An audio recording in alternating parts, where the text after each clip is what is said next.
Hello, everybody. This is Zach Said It Again. I'm your host, Zach Cooley, and I am honored to be here with my friend, Eddie Dalton, who is the fantastically talented drummer and director of the equally fantastically talented Tri Cities Jazz Orchestra. Eddie, it is such a pleasure to talk to you today. Oh, it's my pleasure to be here, Zach. Thank you for having me on your show. Well, you know, as we were talking the other night, you and I we established a friendship several years ago in 2018 when you played the Chautauqua Festival, which is our annual summer festival, outdoor summer festival. You were the highlight of that program. And, well, thank you very much. And then I was fortunate enough, privileged enough to write a review about how good you all were, and you got invited back the next year, and you were a highlight of that festival as well. So I was very honored when you reached out to me and said, can you help us get to Chicago? Because when you were asking me, you were doing me a favor, because I got to see you all play, and it meant so much to me that you reached out to me to do that, and I'm glad I could be a vehicle of getting you there those couple of times.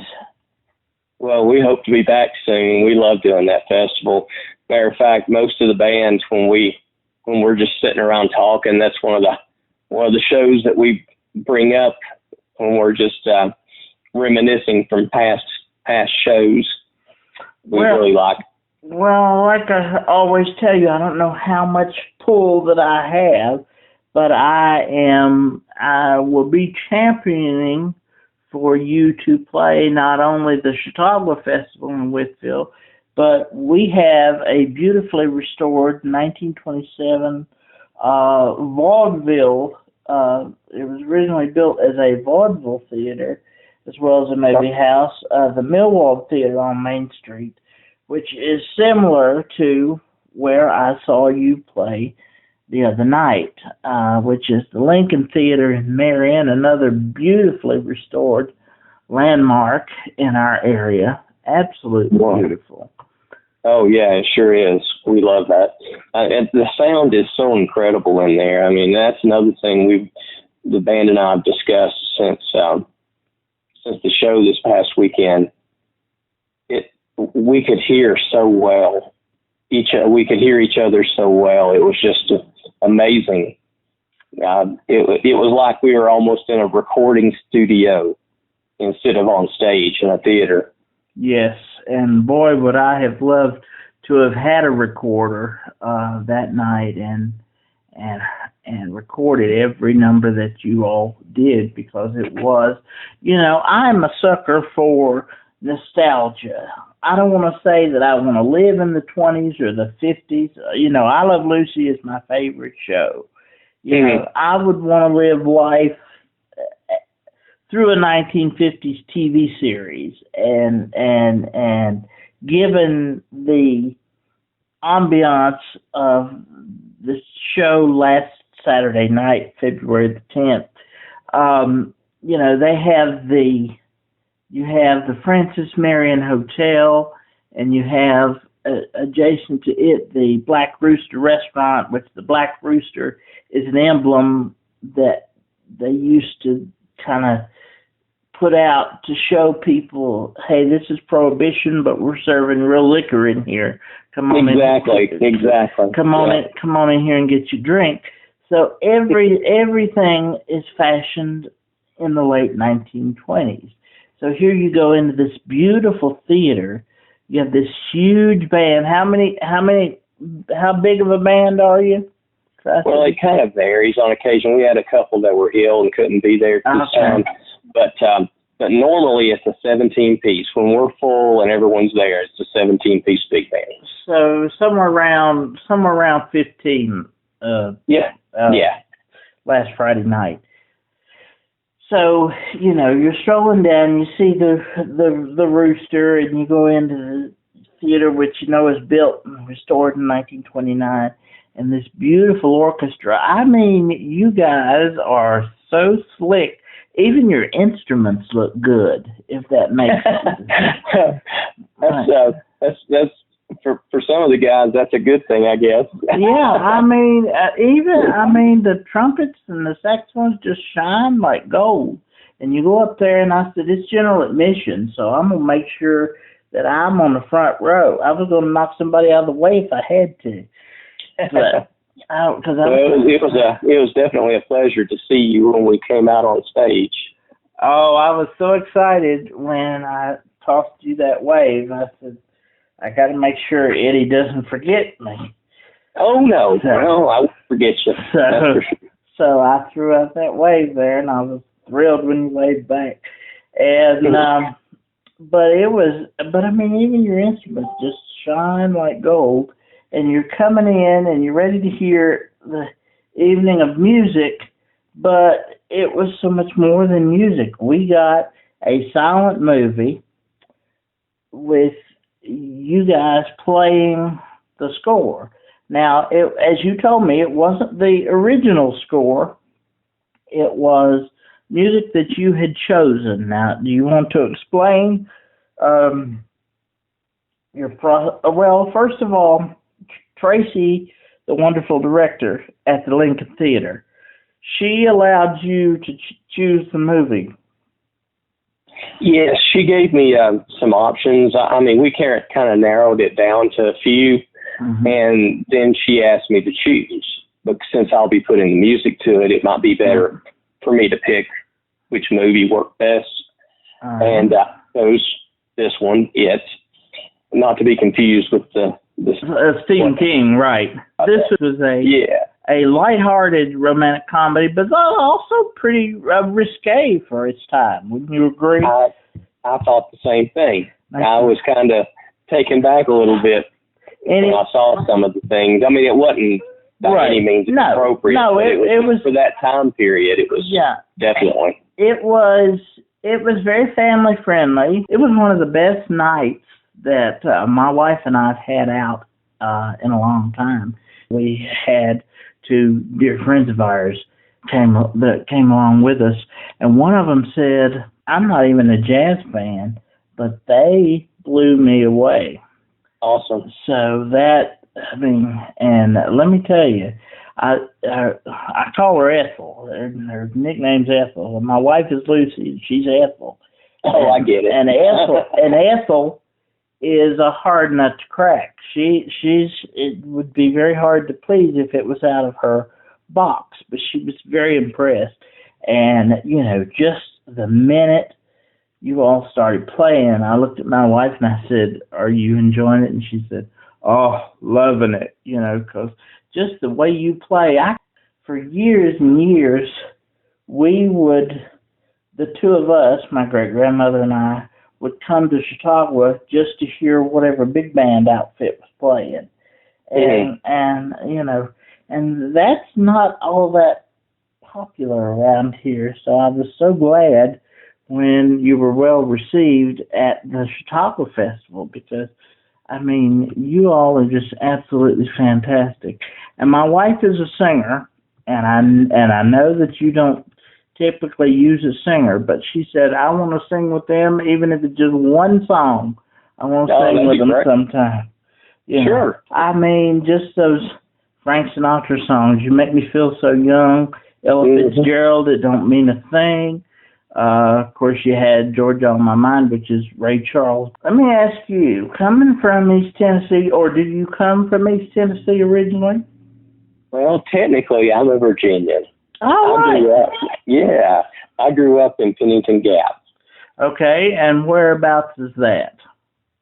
That's southwest of you. Okay. It's near Jonesville. It's in Lee County. I got you. So, extreme southwest. Yes. So, coming from extreme southwest Virginia, how did you fall in love with jazz? Well, I'll tell you, it started when I was in middle school band, believe it or not. And it was actually elementary band. I began band in fourth grade, and that's when we started on instruments in my area. Mm-hmm. And by sixth grade, my band director suggested to my mom and dad that they get a drum set for me. Mm-hmm. And they did. They got a very nice Ludwig set. It was very nice for the time, and it was one of those, not necessarily custom, but built to order sets. So you had to wait forever to get them. Did you play drums exclusively, or did you play a variety of different instruments? When I started, I played pretty much exclusively drums. Okay. Believe it or not, I was, like I said, I was in fourth grade, and I wasn't, big in a minute, and I started out on flute. I played flute for 1 week. Okay. And after that 1 week, I told Mom and Dad I want to switch, and we went to one of those band nights that they have to put you on instruments at a different school.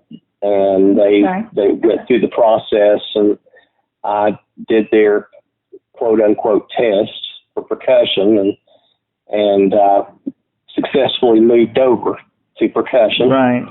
And again, I played all through elementary, middle, and high school. Mm-hmm. I have a degree in K through 12 instrumental music education. I was a band director for 25 years. Very cool.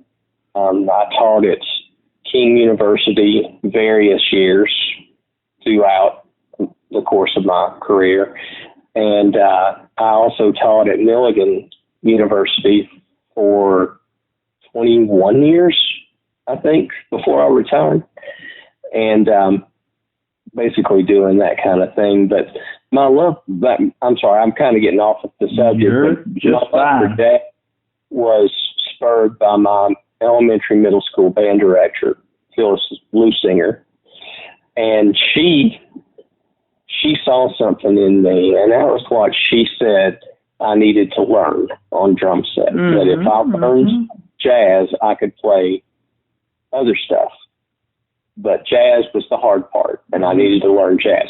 So I just took her for her word, and my parents purchased some of these old Music -1 record albums that had the music with them, and you play. It's basically a play along for drum set. It has the band minus the drums, and I worked on those, and by the time I got into high school, one of the band directors that I had at Pennington High School was a arranger composer for Arrangers Publishing, that did stuff for marching bands and high school bands and middle school bands.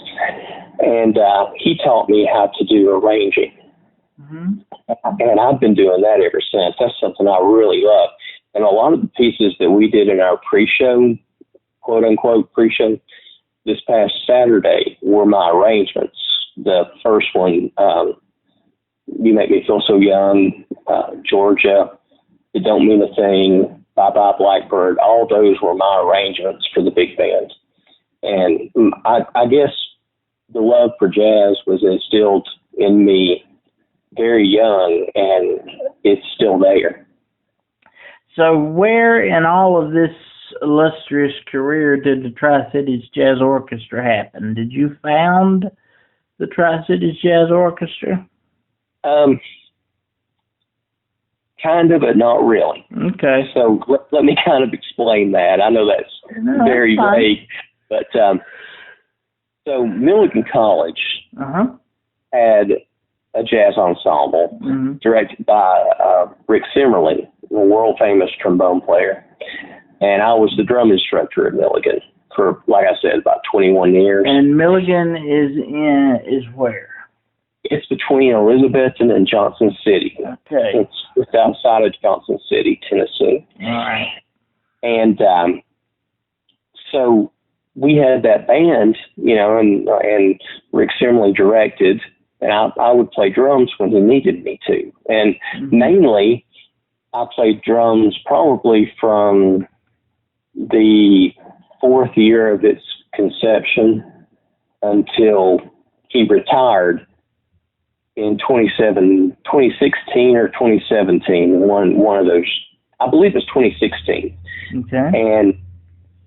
And at which time,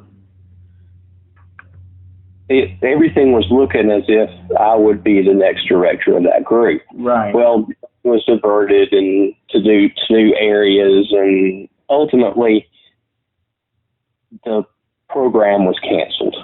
Okay, so the big band was no more. And so you were pretty sick about that, I would imagine.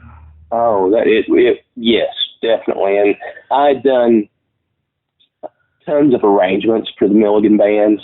I had charts, for us to play without any problem. Right.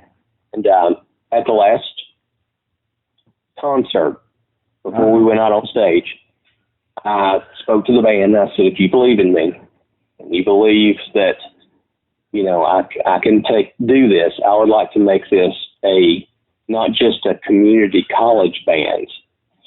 I want to make this a performing organization, with this being the nucleus of the group. And that's when the Tri Cities Jazz Orchestra was founded. Fantastic. So when you came to Chautauqua in 2018, you were a pretty brand new band. Yeah, basically 2 years old. When you all played in 2021 and we missed it, I was absolutely sick. So when I saw that y'all were coming back, I got tickets the first, and that's great.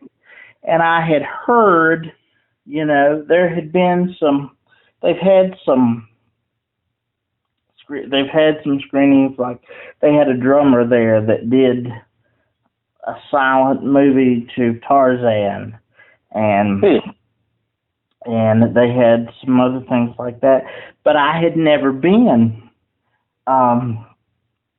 I'd never sat through a silent movie, let alone have live music. So I knew, with this being what it was, and with this being the Tri Cities Jazz Orchestra, that it was going to be something really special.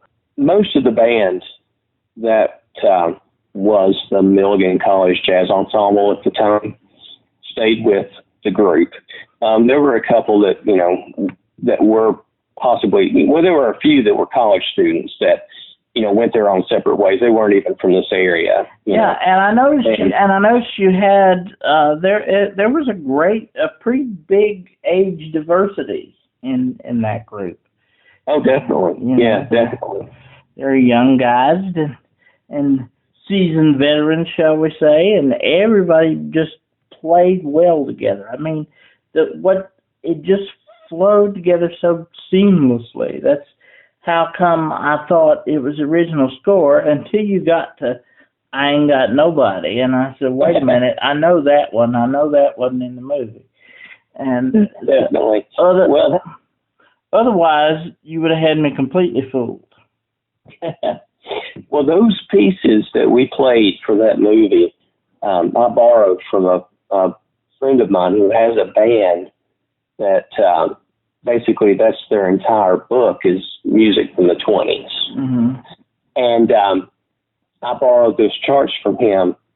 So and basically I started to say arrange, but I didn't mean it as in I arranged them. I put the order together. Mm-hmm. I put a set list together that best fit, in my opinion, the movie and what was going on screen. And I guess the hardest part of all of that was timing the band's performance with the movie, because if the tempo's too fast, then you're going to be ahead of what you need to be with on screen. Right. And vice versa, if it's too slow, then you're behind. Mm-hmm. So that was the hardest obstacle to overcome.